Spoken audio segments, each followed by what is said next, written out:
Whoa!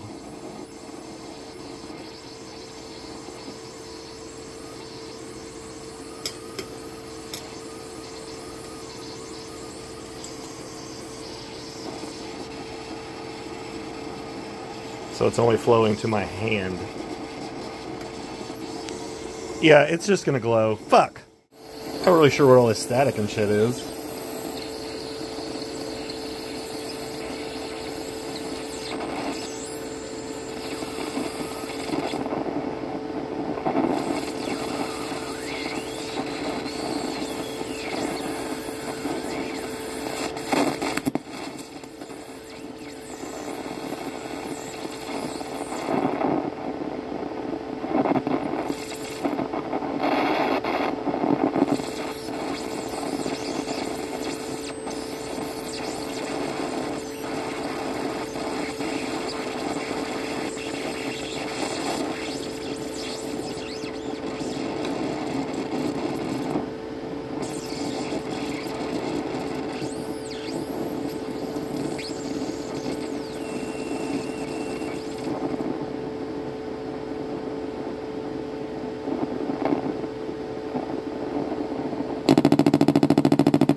That's very strange. The coil is failing. That's what all the static and noise and shit is.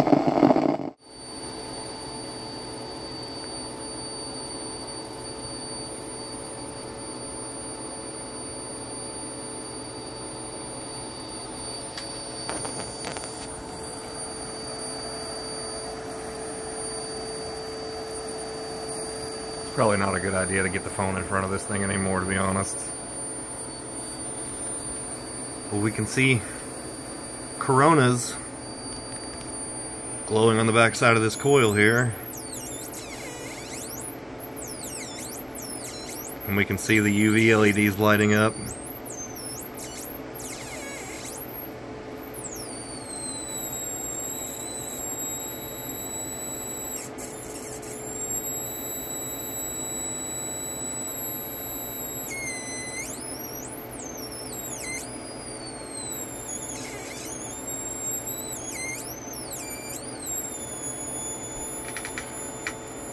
That is some cool shit.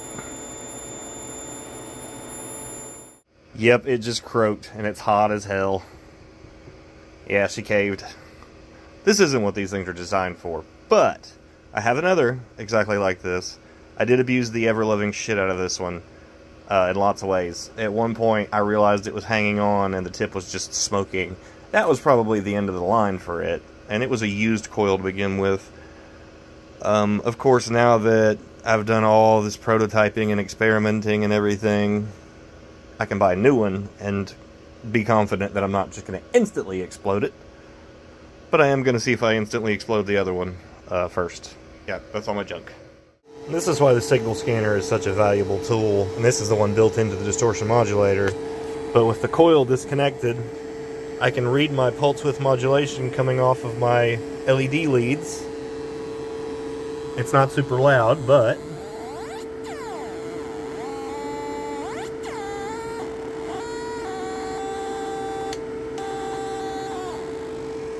so that's an easy way to verify at a glance that when the coil stopped working, I didn't lose my pulse width modulator.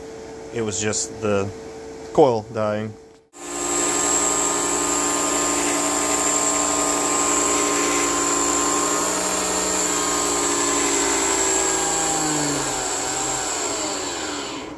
I gotta remove and inspect the rotor too, because there's some vibration and I don't want to get hit in the face with a magnet that's going 8,000 miles an hour. This is not the easiest thing in the world to do. However, I did design it to be possible. And here we have it, ladies and gentlemen. This is coated with enamel. Or was. And whatever, I won't even try to put a name on it or try to explain it, but whatever force being produced in the reaction area, be it the spark or heat or just the momentum of this thing spinning, broke down the enamel and it peeled out. And it ruined my perfect balance, because this was perfectly balanced. But because of a material failure, now it's not. What the hell? And that happened very suddenly during one of my videos last night. I said, uh-oh. I was showing, I believe, the same Coronas that I was showing earlier when the fucking coil blew up. So apparently there's a lot going on when that's happening. But yeah, I was showing that, and then the rotor just started going, and I said, uh-oh. And I couldn't figure out what was going on. I thought something was coming apart. I thought the antenna was coming off of the backing plate, or the hub screws or something were coming out. I thought maybe this second magnet here was coming off. Never did it occur to me that the damned, it was Gorilla Glue, but it becomes like an enamel coat. It was cured and hardened, and somehow during that test and demonstration, very suddenly this stuff broke down and peeled out of there like it got blasted out. It really looks like it got blasted out by some kind of boom. But again, I'm just going off of what I see here. I didn't see anything there. The camera was pointed 180 degrees away from this. It would have been great if we had been observing this when this happened, because maybe I'd know more. But something happened. It's just crazy how it's just peeled out of there. And it was in perfect balance and harmony right up to that moment. And it's been out of balance ever since. Since I got this thing off and working with it anyway, I think what I'm going to do is widen the reaction zone some more, so that it can start interacting with the coil in there a little bit more. Oh, I'm missing it. There it is. And if you've been watching all this and you're thinking, oh, well, if the coil died so fast, how is this ever going to work? The first version of this machine that I built, the spark could only be operated for a minute, and then everything was so hot it was ready to melt. I discovered that the first time a transistor blew up, and that was when I was scavenging parts out of other shit. That was before I had ordered any of this stuff or anything else. So, to be here where I have drained and recharged this 6,000 milliamp hour, 14.8 volt rated lithium ion battery 5 times over the weekend, experimenting, having the coil on for hours, and I've run it with bad waveforms and sketchy waves and all kinds of bullshit that I've fed to it, and it survived up until I got the machine working right, and it was still producing until the very minute that it died. So, even though I could hear the noise inside, it was still operating. Which again, signal scanner, that's the way of the future of diagnosing. I'm telling everybody, I'm going to get that thing to market. Distortion Tech, patent pending, 2024, signal scanner.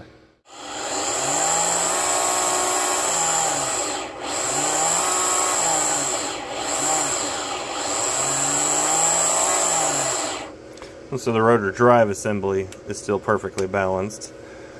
So it's just the rotor causing the vibration. It's kind of weird that I went ahead and put that on, not measuring or really knowing how big this thing was going to be, but knowing it needed to be mounted to something. And I also instinctively took off the little cover that was there where the pins were, which allowed it to slide on, because I've been pondering how the hell I was going to take the machine apart to put this thing on, but I didn't have to.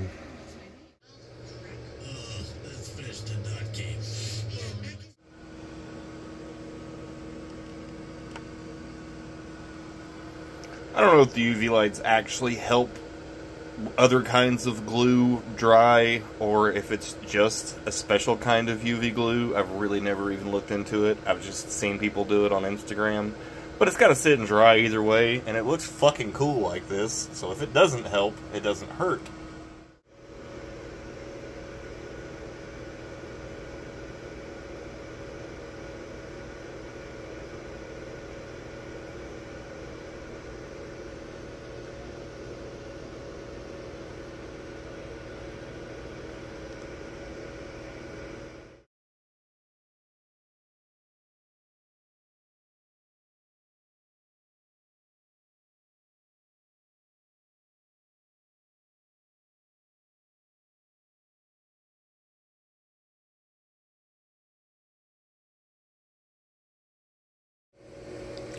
Got the replacement coil outfitted with a slightly better emitter dish. And I actually did a little better job electrically connecting it to it. I heard a little bit of noise between the dish and the coil and the other one, even with it being failing. Got the halo mounted and installed, electrically connected. Got the new coil emitter assembly. It's not electrically connected, well the ground is. Be ready to bring it online soon. It's been bugging me that voltage gauge isn't backlit, and I just accidentally noticed how awesome it looks under the UV light. The camera's not even doing it justice. Let me see if I can... That's what it looks like to me. Yeah, there we go. And when it's straight on, that's what I see in real life, but the camera, of course, is overseeing it. I'm starting to believe this thing might actually be able to travel through time. Alright, well, lost the timer again. Gotta pry that bastard out and replace it. I now have an independent switch for turning on the coil.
It's interesting. It takes a higher power level to initialize it, and then once it's up, you can turn it down lower. Like this is where it was just on. You can even hear it trying, but you gotta boot it up. And then I can reduce the power level. And it stays.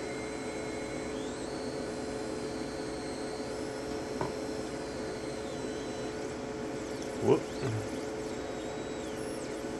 Changing the frequency dropped it.